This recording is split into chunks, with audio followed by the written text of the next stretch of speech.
Welcome aboard, it's Captain G to an update for HBG's Operation Stalemate 2, the Battle of Peleliu. So, last video was the second half of turn one, the Japanese phase basically, and then some reinforcements.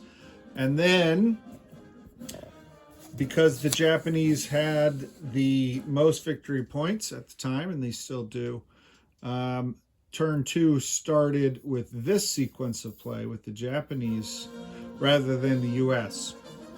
So I'm going to give you a recap of what happened as well as a few mistakes that I've made.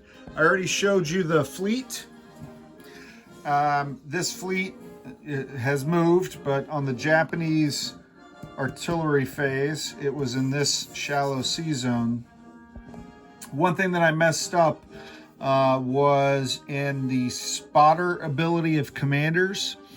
If they're on a flat land zone or even a rough land zone like this, this is Chesty Puller with the 1st Marines actually. He can observe in any adjacent land zone.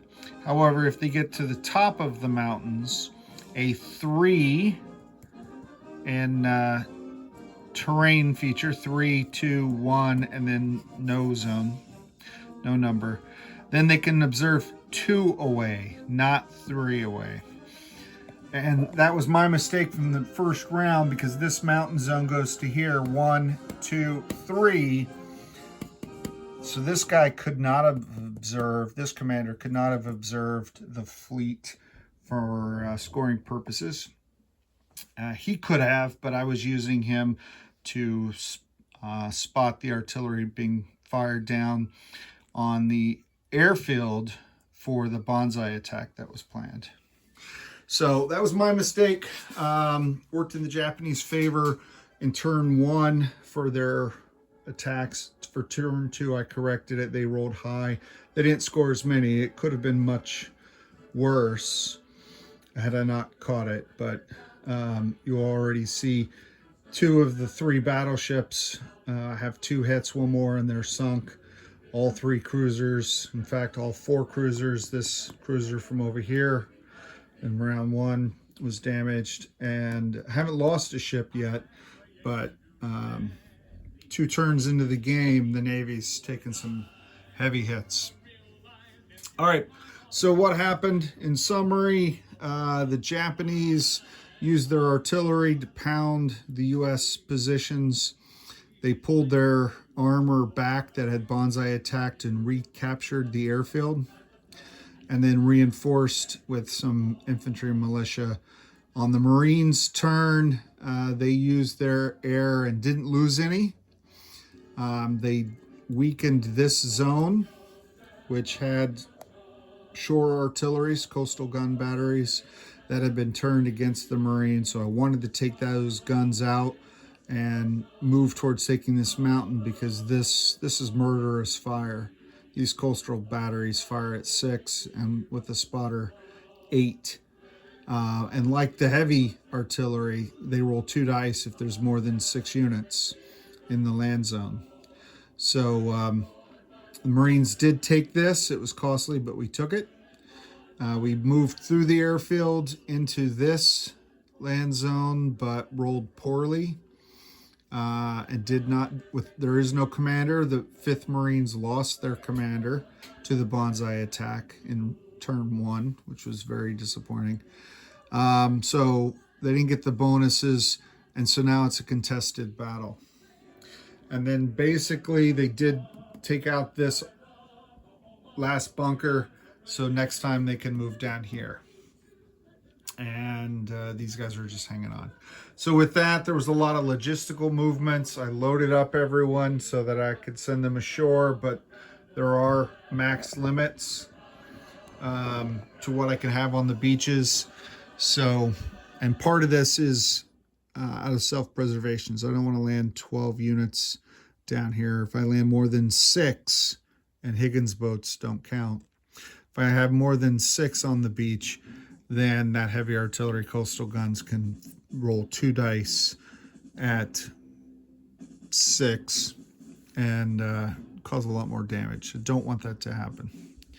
So I've got to move in now with these LVTs, with these Marines. The LVTs can carry the Marines, which is nice, just like trucks.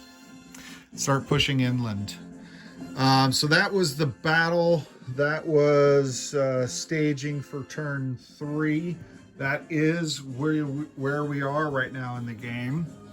Coming up here. Oh, by the way, I rolled weather, and after the first turn, when we roll for turn 2, we add 4 to the die roll. I rolled a 5, I added the 4, I ended up with 9. So cloudy weather, which made it more difficult for my shore bombardment and air. And on my next weather roll,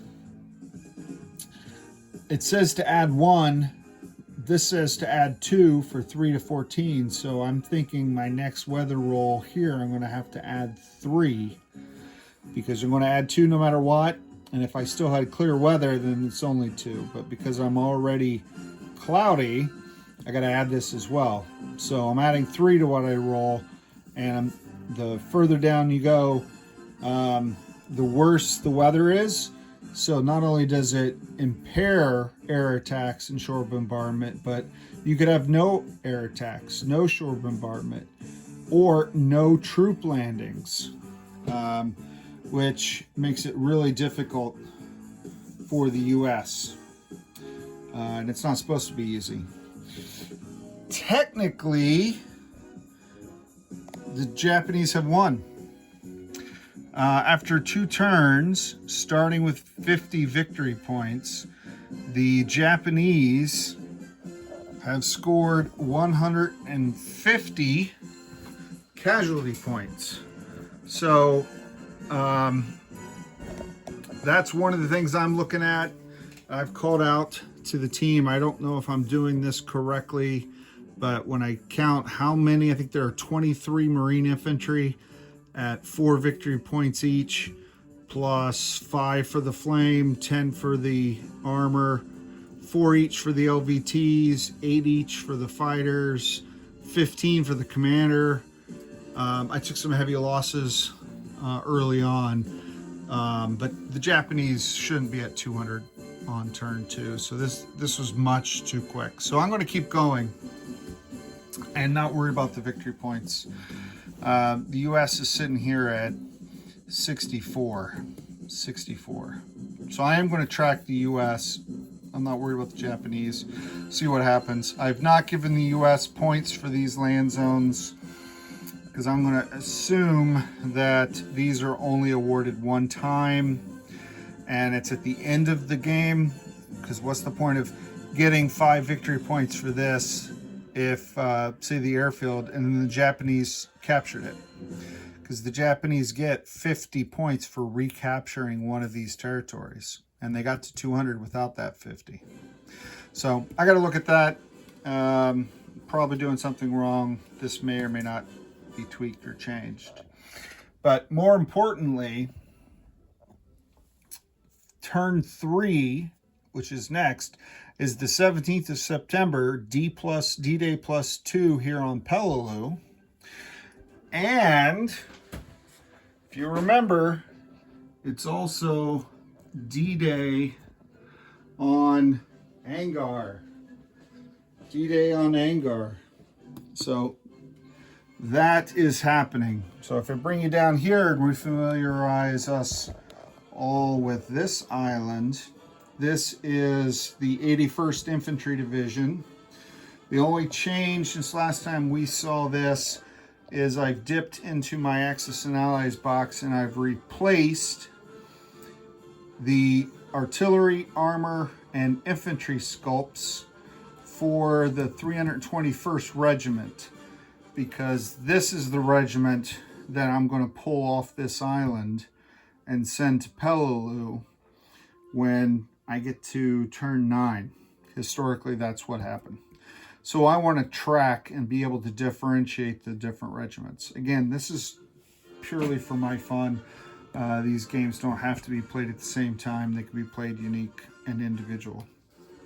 So my next video will most likely be the first half of this turn.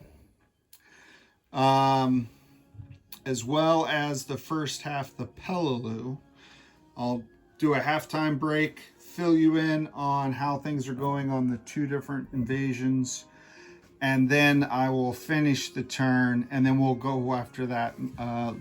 Do I do what I did this time, which is just do a whole turn and give you 1 video per turn so you can monitor the progress of the game as we go.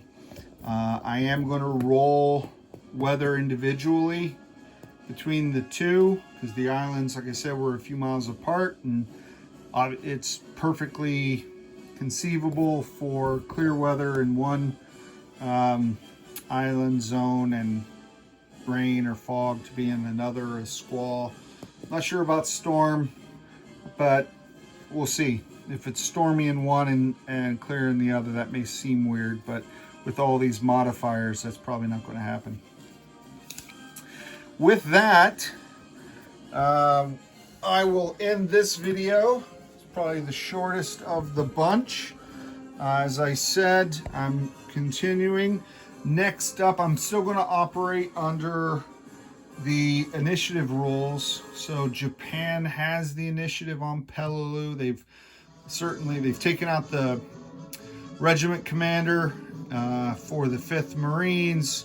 They've shot down part of the Naval Aviation Forces. They've heavily damaged the invasion Navy, the surface fleet. So I'm going to continue through that. They'll go first on Peleliu. The U.S. will go first on Angar, and then we'll go from there. I'll see you on the next video. This is Captain G, over and out.